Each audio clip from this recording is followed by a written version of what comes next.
வாழ்க வையகம், வாழ்க வையகம், வாழ்க வளமுடன். குருவே துணை. அனைவருக்கும் இனிய காலை வணக்கம். ஆசான் அருட்தந்தை வேதாத்ரி மகரிஷி அவர்களது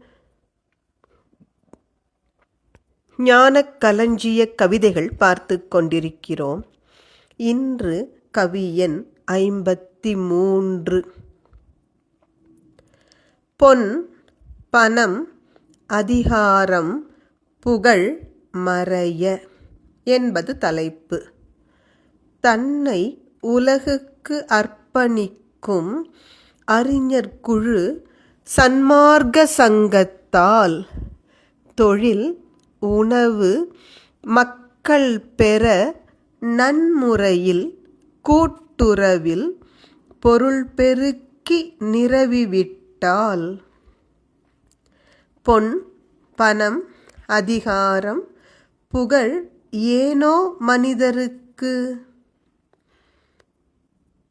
அருட்தந்தை என்ன அழகாக மக்கள் மகிழ்ச்சியாக வாழ்வதற்கான வழியை சொல்லிக் கொடுக்கிறார்னு பாருங்க.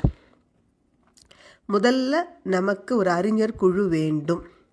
இது ரொம்ப அவசியம். ஏன்னா மனிதர்கள் அறிவின் நிலையில் ஏற்றத்தாழ்வு உடையவர்கள். எல்லாருக்கும் ஒரே மாதிரி புத்திசாலித்தனம் இருக்காது. அப்போது அறிவில் உயர்ந்த அறிஞர் குழு ஒன்று நமக்கு வேண்டும். அந்த அறிஞர் குழுவும் எப்படிப்பட்டவர்கள்? தங்களது அறிவை பயன்படுத்தி தாங்கள் மேலும் மேலும் உயர்ந்து வருவதல்ல நோக்கம். உலகிற்கு தங்கள் அறிவை அர்ப்பணிக்கக்கூடிய அறிஞர் குழு வேண்டும்.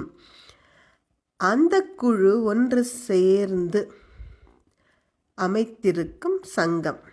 அது எப்படிப்பட்ட சங்கம்? சன்மார்க்க சங்கம். சத் என்றாலே உயர்ந்த, இறைவன் குறித்த, மார்க்கம் என்றால் பாதை. அப்போ இந்த சங்கத்தின் நோக்கம் இது உயர்ந்த விஷயங்களை பற்றி மட்டும்தான் பேசும். அப்போ இந்த சங்கம் என்ன செய்கிறது? மனிதகுலம் முழுவதும் மகிழ்ச்சியாக வாழ்வதற்கு, அவர்கள் தேவைகளை பூர்த்தி செய்து கொள்வதற்கு உணவு வேண்டும், தொழில் வேண்டும்.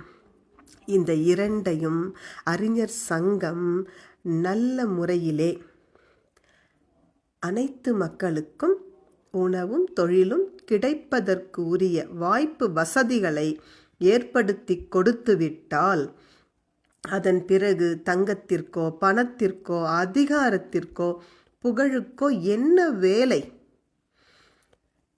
மனிதர்கள் இந்த உலகில் வாழ பிறந்தவர்கள் மகிழ்ச்சியாக, அமைதியாக வாழ்வதற்குரிய வழிமுறைகளை அறிஞர் குழு அமைத்து கொடுக்க வேண்டும். அது அவர்களுக்கு கடமை என்கிறார் அருட்தந்தை அவர்கள். நன்றி. வாழ்க வளமுடன்.